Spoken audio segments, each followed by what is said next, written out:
اگر سلامتیتون براتون مهمه، در استفاده از تنهای ماهی به این چند نکته کلیدی حتما دقت کنید. پرفروشترین تنهای ماهی روغنهای گیاهی دارن. این روغنهای گیاهی معمولا کیفیتشون پایینه و از دانه‌های تراریخته گرفته میشن، مثل آفتابگردون، ذرت، سویا، کانولا و غیره.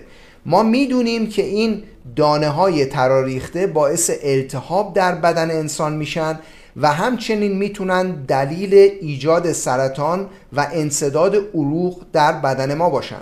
گروه دوم تنهای ماهی هستند که با روغن زیتون در بازار ارائه میشن.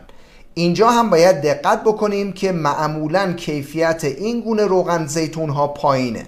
گروه سوم تنهای ماهی طعمدار هستند که معمولاً با طعم شوت یا فلفل در بازار ارائه میشن.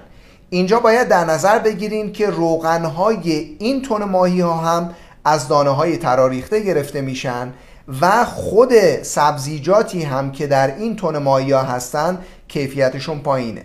با در نظر گرفتن نتایج آزمایشات علمی، سالمترین تن ماهی اونیه که در آب نمکه و هیچ گونه روغن افزودنی نداره.